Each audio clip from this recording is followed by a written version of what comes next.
estaba para mí la selección ya se terminó. You can't be the greatest if you don't win these tournaments. Para Leo Messi. Demostró que es Will Messi stop his quest for the missing trophy? Messi, if you played in heaven, I would die. Hello guys, কেমন আছেন সবাই? আশা করি সবাই খুব ভালো আছেন। আজকের এই ভিডিওতে আমরা জানতে চলেছি এক মুকুটহীন রাজার গল্প। Who's the best player of all time? Lionel Messi. Lionel Messi. Messi. Messi. Messi. Messi. Messi. Messi.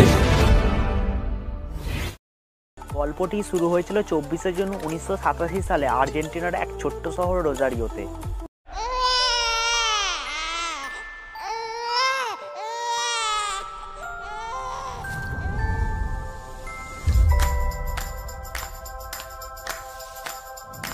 তার পিতার নাম জর্জ মেসি, যিনি ছিলেন একজন সাধারণ ফ্যাক্টরি ওয়ার্কার, এবং মা সেলিয়া মারিয়া, যিনি অন্যের বাড়িতে কাজ করতেন।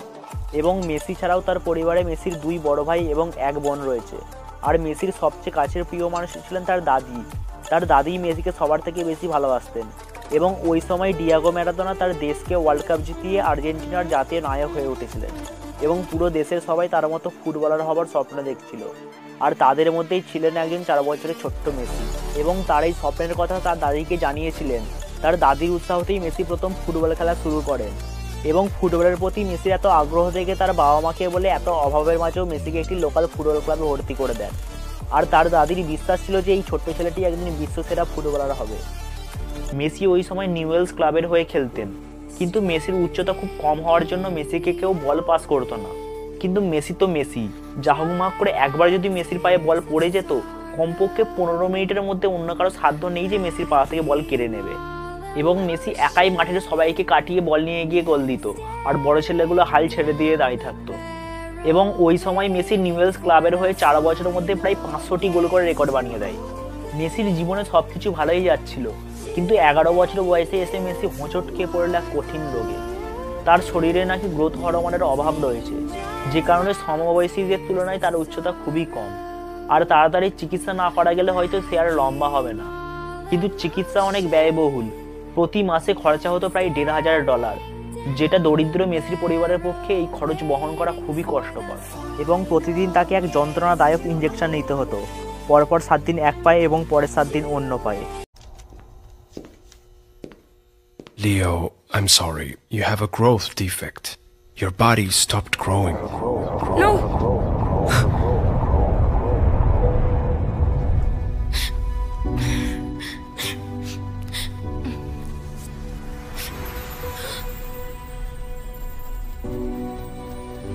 Don't give up on your dream, because when you have a dream to chase, nothing can stop you.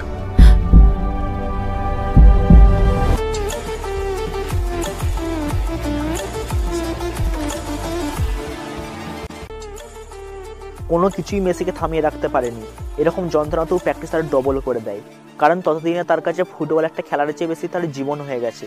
তাই চাইলেও মেসিকে ফুটবল থেকে দূরে সরিয়ে রাখা যেত না। আর এই অবস্থাতেই মেসি চলে যায় ম্যাচ খেলতে।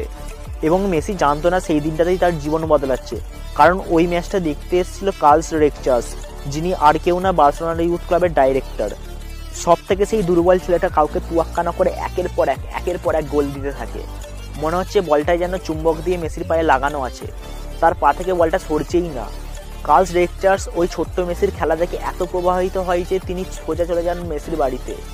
কিন্তু তার বাবা মার কাছ থেকে জানতে পারে মেসির হরমোন ডেফিসিয়েন্সির ব্যাপারে, এবং তিনি কথা দেন মেসির পুরো চিকিৎসার খরচা বহন করবে, কিন্তু বিনিময়ে তাকে স্পেনে এসে বার্সেলোনার হয়ে খেলতে হবে। মেসির পরিবার সানন্দে রাজি হয়ে যান এই প্রস্তাবে, কারণ তার পরিবারের পক্ষে সম্ভব ছিল না মেসির চিকিৎসা চালিয়ে যাওয়ার। আর মেসির কাছেও একটা বড় সুযোগের চেয়ে কম কিছু নয়। তাই মেসি বার্সেলোনার উদ্দেশ্যে ইউরোপে পাড়ি দেন এবং স্পেনে বসবাস শুরু করেন। বার্সেলোনা ইউথ একাডেমি লা মাসিয়ার হয়ে তার কেরিয়ার শুরু। অল্প দিনের মধ্যেই মেসি দেখিয়ে দেয় তার পায়ের জাদু। এবং মেসির পারফরমেন্স দেখে ওই সময়ের বার্সেলোনার সেরা ব্রাজিলিয়ান খেলোয়াড় রোনাল্ডিনহো অবাক হয়ে যান এবং বলেন, আমার থেকে মেসি অনেক ভালো খেলোয়াড়। এবং মাত্র 17 বছর বয়সেই মেসি বার্সেলোনার মূল দলে চান্স পেয়ে যান, আর সৃষ্টি হয়ে গেল ফুটবল জগতের এক নতুন তারা। সব থেকে কম বয়সী ছেলেটা আন্ডার-20 ওয়ার্ল্ড কাপ চ্যাম্পিয়ন, 17 বছর বয়সে স্প্যানিশ সুপার কাপ চ্যাম্পিয়ন, এক ক্যালেন্ডারে সর্বোচ্চ গোল করে গিনিস বুক অফ ওয়ার্ল্ড রেকর্ডে নাম লেখায় এবং হয়ে যান বেস্ট প্লেয়ার ইন ইউরোপ। কিন্তু ব্যাপারটা খুবই কষ্টদায়ক যখন আর্জেন্টিনার হয়ে কাপ জিততে না পারায় তাকে নিজ দেশ থেকে দুর্ধ্বনি পেতে হয়। Lionel Messi. Oh, he's missed! It's the end of the dream for Leo Messi. Que ya estaba para mí la selección, ya se terminó. So many big losses in a row. You can't be the greatest if you don't win these tournaments. Demostró que es too many frustrations already. Big frustrations already. Will Messi stop his quest for the missing trophy?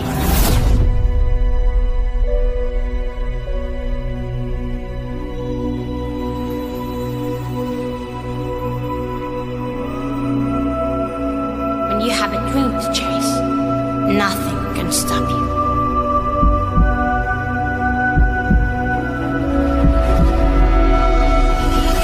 Messi's team is on the edge of the abyss. Really needs to step up. If they don't make it, it'll be a huge embarrassment. Messi is carrying the whole weight. এরপর থেকে মেসিকে আর পিছনে ফিরে তাকাতে হয়নি, একের পর এক হাজারের রেকর্ড বানিয়ে দেয়। স্প্যানিশ লা লিগাতে একমাত্র খেলোয়াড় যিনি 444টি গোল করেছেন, বার্সেলোনায় টানা 10 বার প্লেয়ার অফ দ্য ইয়ার হয়েছেন, ফুটবল ইতিহাসে প্রথম এবং একমাত্র খেলোয়াড় যিনি 4 বার গোল্ডেন বুট এবং 6 বার ব্যালন ডি'অর পুরস্কার অর্জন করেছেন। এছাড়া মেসির যত অ্যাচিভমেন্ট রয়েছে তা বলতে গেলে হয়তো 1 ঘন্টা সময় পার হয়ে যাবে। আপনি জানলে অবাক হবেন যে প্রতি বছর মেসিকে বার্সেলোনা পারিশ্রমিক হিসেবে দেয় প্রায় $80 মিলিয়ন, এবং এই পর্যন্ত তার সম্পদের পরিমাণ হয়ে দাঁড়িয়েছে $400 মিলিয়ন, যেটা বাংলা টাকায় করলে দাঁড়ায় প্রায় 3000 কোটি টাকারও বেশি। এবং আমার মনে হয় তিনি যদি বার্সেলোনা ছাড়তেন তাহলে এই সম্পদের পরিমাণ দ্বিগুণ হতো। এছাড়াও ব্যবসা, শেয়ার, স্পন্সরশিপ থেকে প্রচুর টাকাই করেন। প্রতি বছর শুধু টিভি কমার্শিয়াল বিজ্ঞাপন থেকে তার আয় হয় প্রায় $35 মিলিয়ন, এবং লাস্ট ইয়ার মেসির টোটাল আয় হয়েছে $127 মিলিয়ন, যেটা বাংলা টাকায় করলে দাঁড়ায় প্রায় 1000 কোটি টাকারও বেশি। মেসি শুধুই যে একজন কিংবদন্তি খেলোয়াড় তাই কিন্তু নয়, তিনি একজন ভালো মানুষও বটে। তার ইনকামের 1/3 তিনি গরিব দুঃখী মানুষদের জন্য খরচ করেন। তারা লিও মেসি ফাউন্ডেশন থেকে প্রতি বছর প্রচুর অসহায় মানুষদের সাহায্য করেন। এছাড়াও মেসি দুর্বল শিশুদের জন্য শিক্ষা ও স্বাস্থ্যসেবা প্রদান করেন। বর্তমানে মেসি এই বাড়িতে বসবাস করেন। বাড়িটির নাম হচ্ছে 10 ইকো হাউস, যা দেখতে খুবই ফিউচারিস্টিক, এবং আপনি জানলে অবাক হবেন এই বাড়ির ওপর দিয়ে বিমান উড়ে যাওয়ার কোনো অনুমতি নেই। এছাড়াও মেসির আরও একটি বাড়ি রয়েছে স্পেনের ক্যাস্টিডেফলসে। এবার আমরা দেখে নেব মেসির গাড়ির কালেকশনগুলি। যেমন রয়েছে মাসেরাটি গ্র্যান্ড টুরিসমো এমসি স্ট্রাডেল, যার দাম হচ্ছে 2.5 কোটি রুপি। রয়েছে জার্মানি ব্র্যান্ডের অডি R8, যার দাম হচ্ছে 2,70,00,000 রুপি। এই গাড়িটি আমরা আয়রন ম্যান সিনেমার হিরো টনি স্টার্ককে ব্যবহার করতে দেখেছিলাম।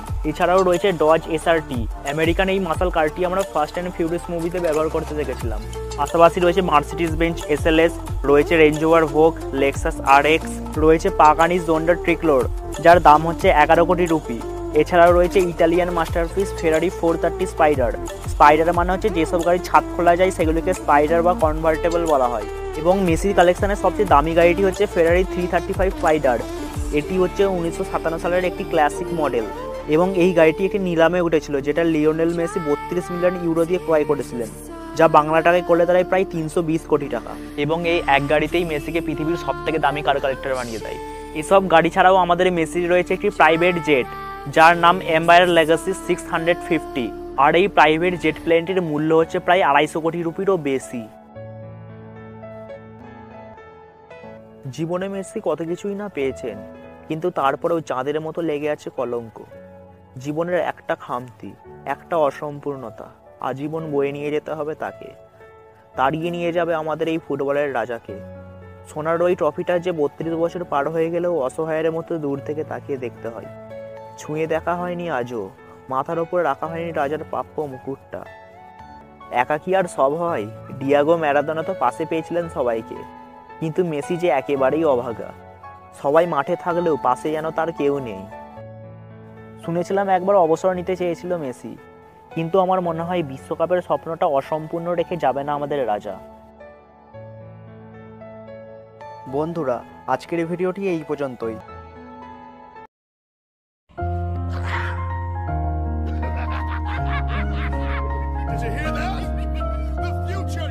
সিংহের মাথায় মুকুট থাকুক বা না থাকুক, জঙ্গলের রাজা সিংহই থাকবে।